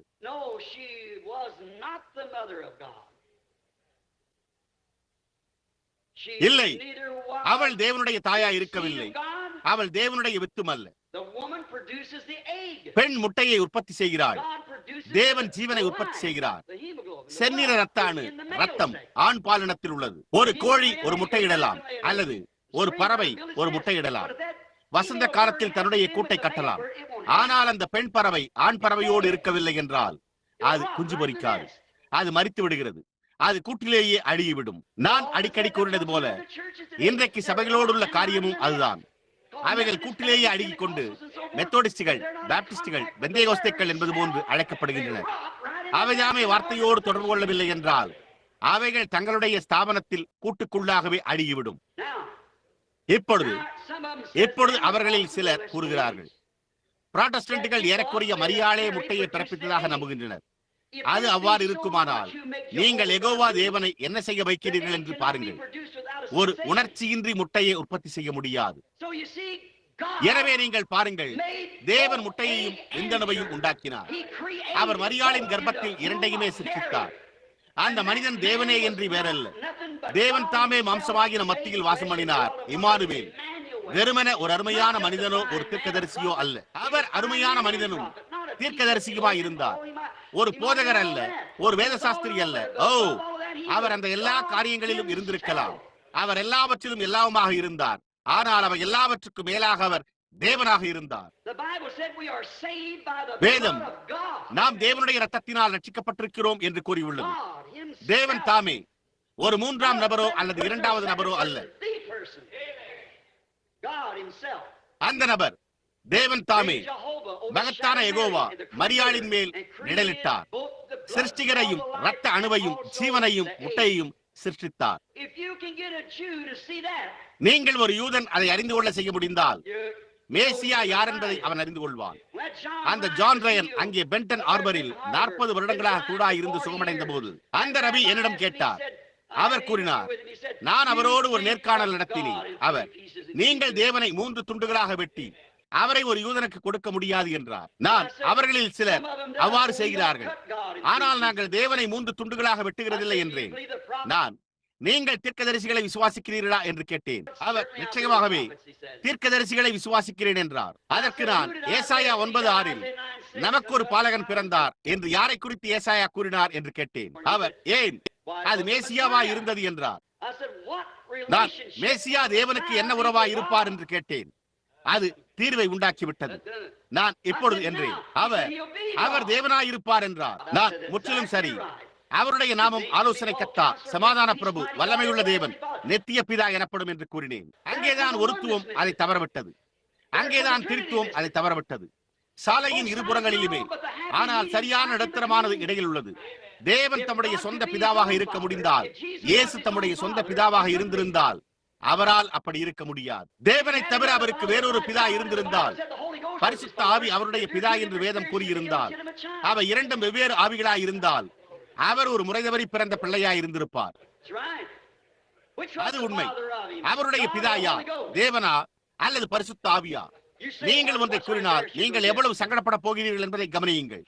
தேவன் அவருடைய பிதாவாய் இருந்தார், அது சரியா? மத்தேயு 1:18 அவர் கூறினார், இயேசு கிறிஸ்துவினுடைய ஜனனத்தின் விவரமாவது அவருடைய தாயாகிய மரியாள் யோசேப்புக்கு நியமிக்கப்பட்டிருக்கையில் அவர்கள் கூடி வரும் முன்னே அவள் பரிசுத்த ஆவியினாலே கர்ப்பவதியானாள் என்று காணப்பட்டது.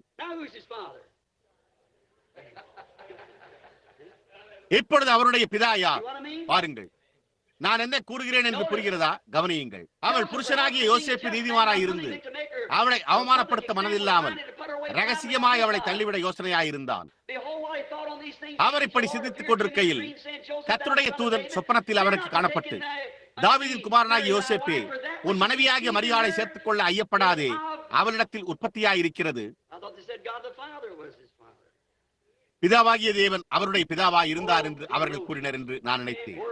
ஓ வேத சாஸ்திரிகளே, உங்களுடைய புரிந்து கொள்ளுதல் எங்கே?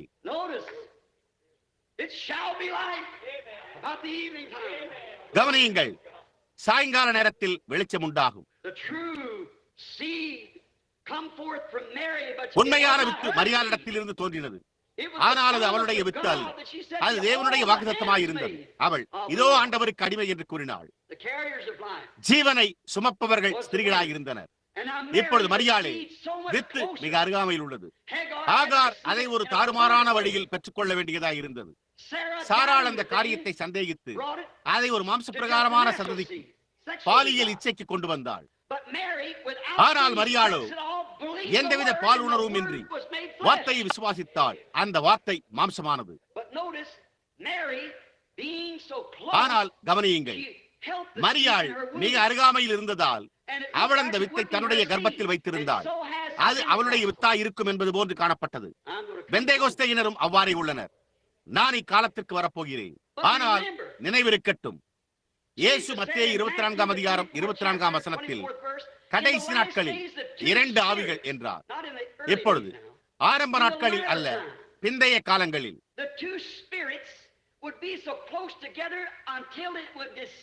கூடுமானால் தெரிந்து கொள்ளப்பட்டவர்களையும் அது வஞ்சிக்கும் அளவிற்கு 2 ஆவிகளும் ஒன்றுக்கொன்று மிகவும் நெருக்கமாக இருக்கும்.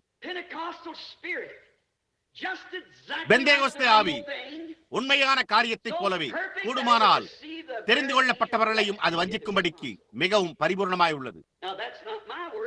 இப்பொழுது அது என்னுடைய வார்த்தைகள் அல்ல, அதைத்தான் அவர் கூறினார். இப்பொழுது சற்று கழித்து நான் கூற முயற்சிப்பதை குறித்து நீங்கள் ஒரு வேளை புரிந்து கொள்வீர்கள். எப்பொழுது அந்த வித்து நிச்சயமாகவே அதிகமாக காணப்பட்டது. மகரந்த பொடி செய்ததை காட்டிலும் அதிகமாக, தண்டு செய்ததை பார்க்கிலும் அதிகமாக காணப்படும் அளவிற்கு அந்த பதர் வித்தை போன்றே காணப்பட்டது. ஆனால் அவர்கள் வித்தை சுமப்பவர்களாக மாத்திரமே இருந்தனர். பாருங்கள், லூத்தர் ஸ்தாபனமாக்கினார், தண்டு மரித்தது. வெஸ்லி ஸ்தாபனமாக்கினார், மகரந்த பொடி மரித்தது. பெந்தேகோஸ்தே ஸ்தாபனமான போது ஜீவன் மரித்து போனது. இப்பொழுது வித்து தோன்றுகிறது. நீங்கள் வித்திற்கு மேல் செல்ல முடியாது. கவனியுங்கள், வருடங்கள் முழுவதிலும் ஒரு பெரிய அசைவு எழும்பும் போது அதற்கு பின்னால் உடனடியாக ஒரு ஸ்தாபனம் வருகிறது. ஏறக்குறைய 3 ஆண்டுகள் வரைக்குமே எடுப்புதல் நீடித்திருக்கும். அதன் பின்னர் அவர்கள் அதை ஸ்தாபித்து ஒரு ஸ்தாபனத்தை உண்டாக்குகின்றனர். அதிலிருந்து அநேகர் வெளியே வந்திருக்க வேண்டும். லூத்தரின் காலத்திலிருந்து அநேகர் வெளியே வந்திருக்க வேண்டும். கதிர்கள் மகரந்த பொடியிலிருந்து அநேகர் வெளியே வந்திருக்க வேண்டும். வெஸ்லி, பெந்தேகோஸ்தே இலைகள் வெளியே போகின்றன. ஒருத்துவம், இருத்துவம், மூன்றத்துவம், நான்கத்துவம், ஐந்தத்துவம். ஓஹோ, இரக்கம் பார்த்தீர்களா?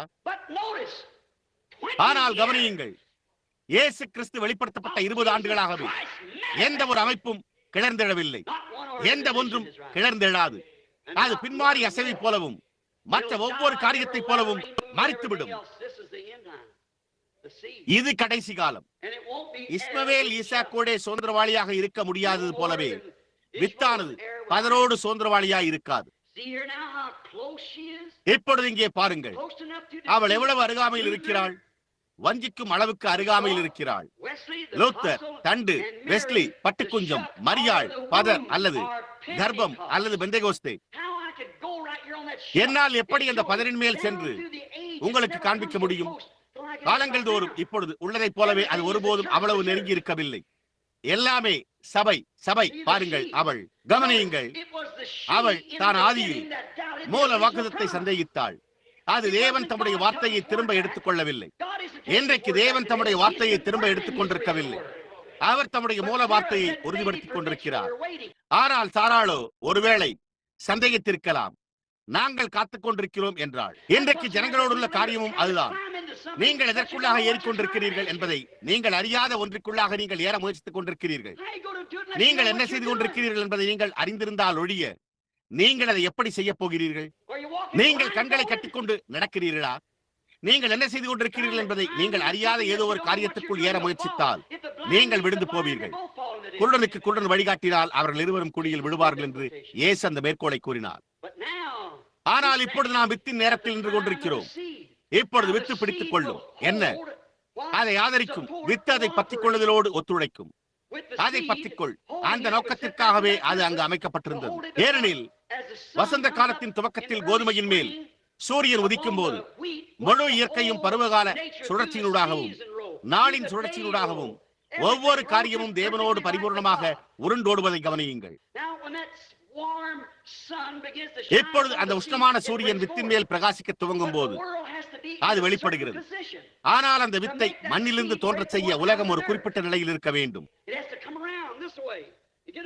அது இந்த விதமாக சுற்றி வந்து அந்த வித்தை தோன்ற செய்ய ஒரு குறிப்பிட்ட நிலையை அடைய வேண்டும். இருண்ட காலத்தில் இருந்து அதை வெளியே கொண்டு வர அது அந்த விதமாக வர வேண்டியதாக இருந்தது. சில ஜனங்கள் ஒரு அமைதியான தேவன் என்ற புத்தகத்தை எழுதினார் என்று நான் கூறின இந்த விமர்சகன், அவன் இரண்டு காலங்களினூடாக அந்த பரிதாபமான இரத்த சாட்சிகள் மரித்து அவர்கள் கீழே சென்ற அவர்கள் கிறிஸ்தவர்கள், தேவன் கவலைப்படாதது போல பரலோகத்தில் அவர் உட்கார்ந்திருக்கிறார் என்றான். ஏன்?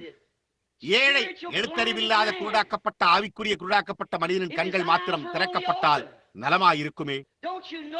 வித்தானது மீண்டும் தோன்றுவதற்கு முன்பு அது மண்ணிலேயே கிடந்து மரித்து அழுகி போக வேண்டியதாய் உள்ளது என்பதை நீங்கள் அறியவில்லையா? பெந்தேகோஸ்தே சபையானது ஆதி கத்தோலிக்க சபையினூடாக மரித்து போனது. அவள் ஒரு தண்டு வடிவில் வந்தாள். ஆனால் அவள் லூத்தரன், வெஸ்லி, பெந்தேகோஸ்தே காலங்களினூடாக ஒவ்வொருவரோடும் எவ்வளவு நெருக்கமாக உருவாகி கொண்டிருக்கிறாள் என்பதை நீங்கள் பார்த்தீர்களா? உங்களுக்கு புரிகிறதா? எப்பொழுது பூமியின் மேல் அவர் கொண்டிருந்த அந்த மூல ஊழியத்திற்கு நேராக திரும்பி வர வேண்டும். ஏனென்றால் அது மணவாட்டி, அவர்கள் ஒன்றாயிருக்கிறார்கள். கடைசி நாட்களில் இந்த காரியங்கள் எப்படி சம்பவிக்கும் என்று இப்போது அவர் வாக்குத்தத்தம் செய்துள்ளார். மல்கியா 4, பரிசுத்த லூக்கா 17:30 எல்லா வாக்குத்தத்தங்களையும் போலவே அவைகள் சம்பவிக்கிறதை நாம் காண்கிறோம். ஓ, இன்னும் எத்தனை வேத வாக்கியங்கள்! அது முடிவற்றதாயிருக்கும். மேலும் நான் நிறுத்த வேண்டியதாய் உள்ளது. ஏனென்றால் இது காலதாமதமாகிவிட்டது. ஆம், சரி, நீங்கள் அவர்களிடம் சொல்லுங்கள். அவர்களால் புரிந்து கொள்ள முடிந்தால் பாருங்கள். நீங்கள் அவர்களிடம் கேட்டு பாருங்கள். பாருங்கள், அதன் பின்னர் நீங்கள் வந்து என்னிடம் சொல்லுங்கள். இப்பொழுது ஒரு நிமிடம், நான் இதை கூற விரும்புகிறேன். பாருங்கள், நீங்கள் இதை மிகவும் முக்கியமாக காண வேண்டும் என்று நான் விரும்புகிறேன். பாருங்கள், இயேசு, கவனியுங்கள். பாருங்கள், மணவாட்டி. இன்னும் நாம் இப்போது ஜீவித்துக் கொண்டிருக்கிற இந்த காலத்தில் நாம் கண்டறிவோம். பாருங்கள், கருப்பை பெந்தேகோஸ்தே ஸ்தாபனம் உண்மையான காரியத்தை போலவே காணப்பட்டது. ஆனால் வெளிப்படுத்தின விசேஷம் 17ஆம் அதிகாரம் ரோமன் கத்தோலிக்க சபையை முதல் ஸ்தாபனத்தை வேசி என்று அழைத்தது என்பதை நீங்கள் உணர்ந்தீர்களா? அது உண்மை என்பதை எத்தனை பேர் அறிவீர்கள்? அவள் வேசிகளுக்கு தாய் என்பதை எத்தனை பேர் அறிவீர்கள்? ஒழுக்கக்கேடான ஸ்திரீ என்றால் என்ன? இப்பொழுது இந்த ஸ்திரீ சபை என்று அவர் கூறினார். விபச்சாரி என்றால் என்ன? அவளுடைய விவாக உறுதிமொழிக்கு உண்மையற்ற ஒரு பெண். ஒரு வேசி என்றால் என்ன? அதே காரியம், அதே வார்த்தை. இப்பொழுது அவள் பெற்றெடுத்தாள். எப்படிப்பட்ட பிறப்பு? வார்த்தைக்கு அல்ல, ஸ்தாபன பிறப்பிற்கு. எங்கே மெத்தோடிஸ்ட், பாப்டிஸ்ட், பெந்தேகோஸ்துக்கள் உள்ளனர். அவர்கள் யாவரும் தங்களுடைய தாயின் பழக்க வழக்கங்களை ஏற்றுக்கொண்டனர். கலிபோர்னியாவில் எந்த நடத்தை கெட்ட பெண்ணும் ஒரு கன்னிப்பெண்ணை பெற்றெடுக்க முடியும். அந்த விதமாகத்தான் முதல் செய்தி வருகிறது. ஆனால் சத்தியம் லூத்தரின் காலத்தில், பரிசுத்தமாக்கப்படுதலின் காலத்தில் அளிக்கப்பட்ட போது அவரால் அதை ஏற்றுக்கொள்ள முடியவில்லை. பரிசுத்தாவின் அபிஷேகமானது மெத்தோடிஸ்டுகளுக்கு அளிக்கப்பட்டு மெத்தோடிஸ்டுகளுக்கு வழங்கப்பட்ட போது அவர்களால் அதை ஏற்றுக்கொள்ள முடியவில்லை. இப்பொழுது பெந்தேகோஸ்தேயின் வித்து நேரம் தோன்றும் போது அவளால் அதை ஏற்றுக்கொள்ள முடியாது. அவள் ஸ்தாபனமாக்கப்பட்டாள். ஆனால் அவள் வித்தை சுமந்து செல்லும் ஒரு தண்டாக இருந்து வருகிறாள். பாருங்கள்,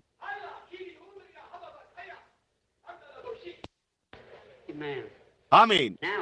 இப்பொழுது இந்த வார்த்தைக்காகவும் கூறப்பட்ட வார்த்தையின் எளிமைக்காகவும் கர்த்தருக்கு நன்றி செலுத்துங்கள். பாருங்கள், இது மிகவும் எளிமையாக உள்ளது. தானியம் வளர்வதை கவனிப்பது போன்றே இது உள்ளது. நீங்கள் அதை குறித்து ஏதோ ஒரு பெரிய வேதசாஸ்திர வியாக்கியானத்தை பெற்றிருக்க வேண்டியதில்லை. அதை கவனியுங்கள். நீங்கள், அவர் எல்லா நேரத்திலும் உங்களை சுற்றிலும் இருக்கிறார். பாருங்கள், நான் நிறுத்த வேண்டும். நான் அந்த சிறு இழுப்பை உணர்ந்தேன். நான் அதை செய்யும்படி அவரிடம் கேட்டேன். நான் முடிக்க வேண்டும். இப்பொழுது சகோதரனே, எந்த ஒரு குறிப்பு மாத்திரம், அதன் பின்னர் நான் போய்விடுவேன். பாருங்கள், இப்பொழுது பதர், தண்டு போன்றவை வார்த்தையை கொண்டு செல்பவைகள் மாத்திரமே. அவர்கள் கீழே இறங்கும் வரை பாருங்கள், அவர்கள் வார்த்தையின் ஒரு பாகத்தை உடையவர்களாய் இருந்தனர். நீதிமானாக்கப்படுதல், பரிசுத்தமாக்கப்படுதல், பெந்தேகோஸ்தேக்களில் வரங்களின் திரும்ப அளித்தல். ஆனால் இப்பொழுது கவனியுங்கள், அது இஸ்மவேல், ஈசாக்கு. பாருங்கள், அதன் பின்னர் இயேசுவுக்கு இருந்தது போல. பாருங்கள், ஒன்று தாறுமாறாக்கப்பட்டதாய் இருந்தது, மற்றொன்று அசலானதாய் இருந்தது. எங்கே அந்த வித்து தாமே வருகிறது பார்த்தீர்களா? இப்பொழுது சபையானது அதே காரியத்தில் இருந்து திரும்பி வந்துள்ளது. ஒரு மலரை போல அல்லது மற்றெந்த காரியத்தையும் போல அது குடித்து உள்ளே இழுத்து செல்கிறது. அது லுத்தரன் இழக்கப்பட்டு விட்டது என்று அர்த்தம் அல்ல. பரிசுத்தமாக்கப்படுதலை நிராகரித்த லுத்தரன்கள் அந்த ஏதோ ஒரு காரியத்தை பற்றிக்கொள்ள விரும்புகிறார்கள். பாருங்கள், இஸ்ரவேலர் ஒவ்வொரு இரவும் புதிய மன்னாவை புசிக்கின்றனர். பாருங்கள், கவனியுங்கள். ஆனால் இப்பொழுது கடைசி காலத்தில் எங்கே இந்த பதரை பாருங்கள். இப்பொழுது கவனியுங்கள், கோதுமை ஜீவனின் முழு ரகசியமும் அந்த பதற்குள் முத்திரையிடப்பட்டுள்ளது. நாம் அதில் லூத்தர் வருவதை காண்கிறோம். நாம் அது பட்டுக்குஞ்சத்தில் வெளியே வருவதை காண்கிறோம். நாம் அதை கண்ணில் காண்கிறோம். நாம் இங்கு வருகிறோம். இப்பொழுது அது பதரின் வடிவில் உள்ளது. கிட்டத்தட்ட பெந்தேகோஸ்தே காலத்தில் இருந்ததை போன்றே ஆனால் உண்மையான ரகசியம் உட்புறத்தில் மறைக்கப்பட்டுள்ளது. Now remember, according to Revelation, இப்பொழுது the நினைவிருக்கட்டும், whole mystery of வெளிப்படுத்தின the book விசேஷத்தின்படி புஸ்தகத்தின் முழு ரகசியமும் 7 முத்திரைகளால் முத்திரிக்கப்பட்டுள்ளது. that the reformers சீர்திருத்தவாதிகளுக்கு சீர்திருத்தத்தின் 4 நிலைகளை உருவாக்க வாய்ப்பு இல்லை. உலகத்தின் 4 வல்லமைகளை சந்திக்க புறப்பட்டு சென்ற 4 ஜீவன்களின் 4 நிலைகள். first one out was முதலில் புறப்பட்டு சென்றது யார்? ஒரு சிங்கம். to meet the ரோமானிய காலத்தை சந்திக்க வேண்டும். அதுவே மூலவார்த்தையாய் இருந்தது. அவர் யூதா கோத்திரத்து சிங்கம். கிறிஸ்துதாமே அந்த காலத்தை சந்திக்க சென்றார். சந்திக்க சென்ற அடுத்த மிருகம் எது? அடுத்த மிருகம் மற்ற குதிரையின் மேல் சவாரி செய்தவனை சந்திக்க சென்றது. அவன் என்னவாக இருந்தான் பாருங்கள். அந்த முதல் குதிரையின் மேல் சவாரி செய்பவன் வெள்ளை வஸ்திரம் தரித்து தன்னுடைய தலையில் முடிசூட்டப்பட்டவனாய் இருந்தான். பின்னாளில் மற்றபடி அம்புகளே இல்லாத ஒரு வில் இருந்தது. புறப்பட்டு சென்ற 2ஆம் குதிரையை கவனியுங்கள். அதை சந்திக்க சென்ற மிருகம் ஒரு காளையாய் இருந்தது. காளை பலி செலுத்தப்படும் ஒரு மிருகம். இருண்ட காலத்தில் அவர்கள் இரத்த சாட்சிகளாக கீழே சென்றனர். அடுத்த குதிரையை சந்திக்க சென்ற 3ஆம் மிருகம் மரண குதிரை சவாரி செய்வதற்கு முன்பு மரணமும் நரகமும் அடுத்த குதிரை. அன்றைய குதிரையின் மேல் சவாரி செய்தவனை சந்திக்க சென்ற அடுத்த மிருகம் மனித முகத்தை உடைய மிருகமாயிருந்தது. எத்தனை பேருக்கு அது தெரியும்? அறிவாற்றல் கொண்ட காலம். சீர்திருத்தக்காரர்கள் Luther, Wesley, Calvin, Knox, Finney, Moody பார்த்தீர்களா? ஆனால் அப்பொழுது கவனியுங்கள், சாயங்கால நேரத்தில் என்ன நடந்தது? ஒரு கடுகு மீண்டும் தீர்க்க தரிசனமாக உள்ளது. ஏறக்குறைய கழுகின் காலத்தில் வெளிச்சம் உண்டாகும். மகிமைக்கு செல்லும் பாதையை நீங்கள் நிச்சயமாக கண்டடைவீர்கள். ஓ ஜீவனுள்ள தேவனுடைய சபையே, நான் இங்கு வந்து ஒரு நாள் காலை அமர்ந்து நாள் முழுவதும் தங்கியிருந்து இந்த காரியங்களின் பேரில் உங்களோடு ஐக்கியம் கொள்ள விரும்புகிறேன். கவனியுங்கள், நான் உங்களை நேசிக்கவில்லை என்று நீங்கள் நினைக்கிறீர்களா? என் சகோதரர்களே, நான் உங்களை நேசிக்கிறேன். நான் ஒவ்வொரு ஸ்தாபனத்துக்கும் சென்று ஒத்துழைக்க மற்றும் நான் ஒவ்வொருவரோடும் விசுவாசிக்க விரும்புகிறேன். ஆனால் நீங்கள் பாருங்கள், அது முடியாது. எனக்காக ஒரு கதவும் திறந்தே இல்லை. நான் இப்பொழுது ஸ்தாபனத்தின் காரணமாக ஒரு தேசத்திற்குள்ளாக நழுவிக் கொண்டிருக்கிறேன். ஏனென்றால் அவர்கள் தேவனுடைய ஊழியத்தை அனுமதிக்க மாட்டார்கள். நான் அவர்களுக்கு திரும்ப ஒரு கடிதம் எழுதினேன். நான் 10 வருடங்களாக நான் உள்ளே வர முயற்சித்து வருகிறேன். நீங்கள் உங்களுடைய பைத்தியக்கார ஞானஸ்தானத்தினாலே என்று கூறினேன். அவர்களில் ஒருவர் நீங்கள் 3 முறை ஞானஸ்தானம் பெற வேண்டும் என்று நம்புகிறார். முகம் முன்னோக்கிய பாரு. ஒரு விசை பிதாவுக்காகவும், ஒரு விசை குமாரனுக்காகவும், பரிசுத்த ஆவிக்காகவும், மற்றொருவன் இல்லை. நீ 3 தரம் பின்னோக்கி ஞானஸ்தானம் பெற வேண்டும். ஒரு விசை குமாரனுக்காகவும், ஒரு விசை பிதாவுக்காகவும், பரிசுத்த ஆவிக்காகவும் என்றார். அவர்கள் இருவரும் தவறாயிருக்கிறார்கள். ஒருவர் அவர், நீங்கள் அவருடைய மரணத்தில் ஞானஸ்தானம் பண்ணப்பட்டிருக்கிறீர்கள். அவர் மரித்தபோது அவர் முன்னோக்கி சாய்ந்தார். நாங்கள் அவருடைய மரணத்துக்கென்று ஞானஸ்தானம் பண்ணப்பட்டிருக்கிறோம் என்றார். மற்றொருவர், ஒரு மனிதனை அவருடைய முகத்தை பார்த்தவாறு புதைப்பது யார்? நீங்கள் அவனை பின்னோக்கி புதைத்து விடுங்கள் என்றார். இப்படிப்பட்ட முட்டாள்தனமான ஜனங்களை வேறுபிரித்தல் அது பொறாமை என்பதையே காண்பிக்கிறது. அது சாத்தானிடத்திலிருந்து வந்தது. அது தேவனால் உண்டானதல்ல. இரு பக்கத்தின் மத்தியிலும் தேவன் இரு பக்கத்திலும் இல்லை. ஆனால் அவர் இரு பக்கத்திலிருந்தும் அழைத்துக் கொண்டிருக்கிறார். அவர்கள் நடுவிலிருந்து புறப்பட்டு பிரிந்து போங்கள், அப்பொழுது நான் உங்களை ஏற்றுக்கொள்வேன் என்று தேவன் சொல்லுகிறார். தேவன் உங்களை ஆசீர்வதிப்பாராக.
நாமத்திற்கே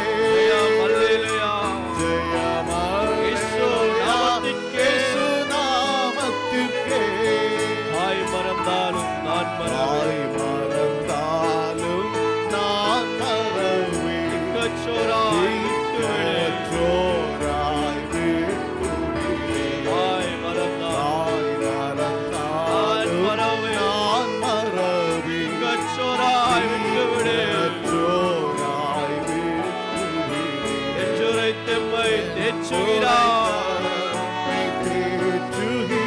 என்றும் வாக்கு மாறினாரே. வாக்கு மாறினாரே. என்றும் வாக்கு மாறினாரே. ஜெய கிறிஸ்து செல்கிறார். ஜெயமாக நடத்திடுவார். ஜெய கிறிஸ்து முன் செல்கிறார். ஜெயமாக நடத்திடுவார். ஜெய கீதங்கள் நான் பாடி ஜெய கொடியும் ஏற்றிடுவோம். ஜெயம் அல்லேலூயா.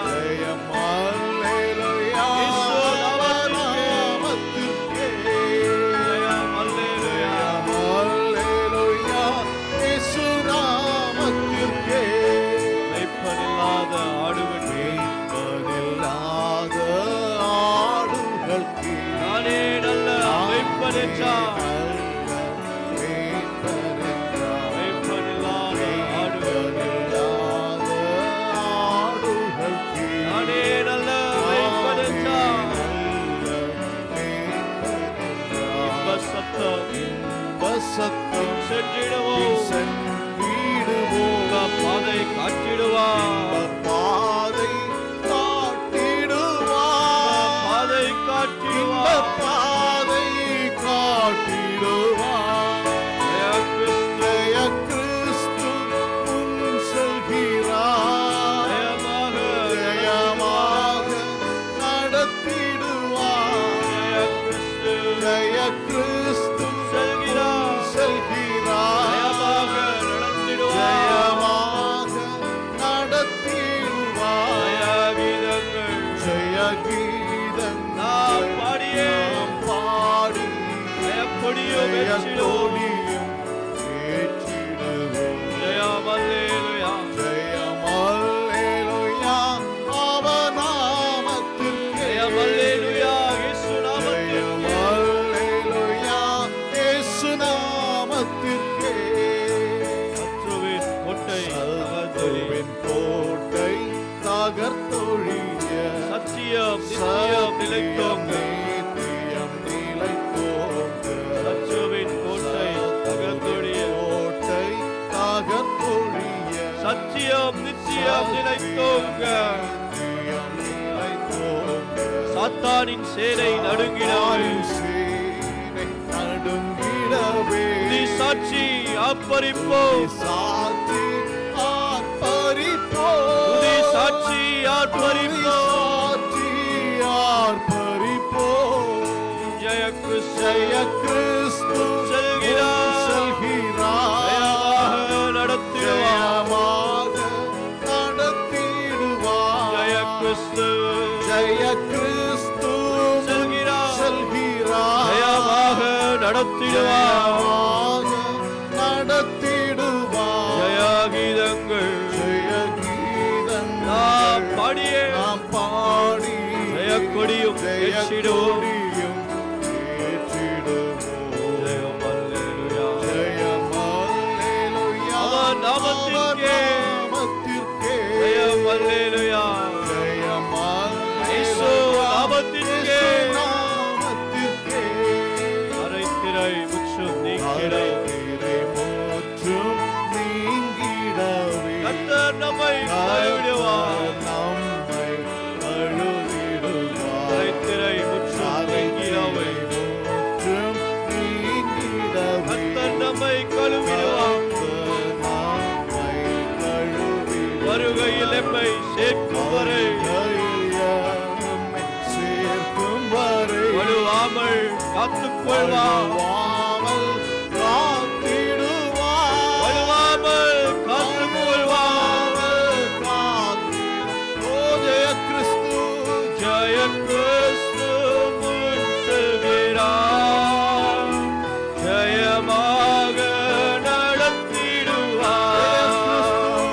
ஜெய கிறிஸ்து முன் செல்கிறார். ஜெயமாக நடத்திடுவார். ஜெயமாக நடத்திடுவார்.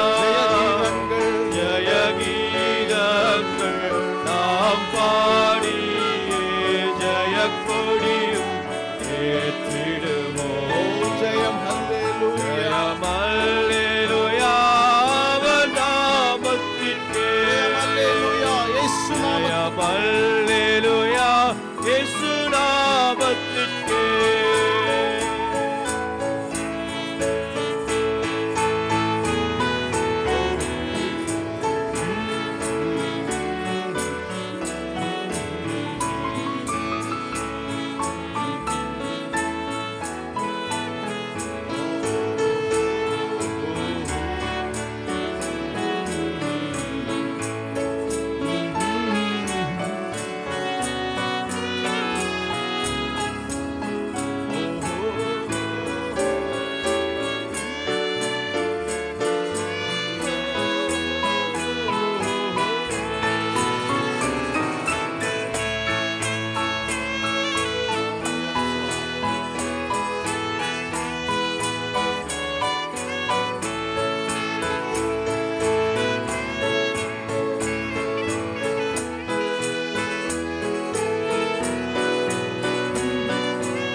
ஜெயம் அல்லேலூயா அவர் நாமத்திற்கே. ஜெயம்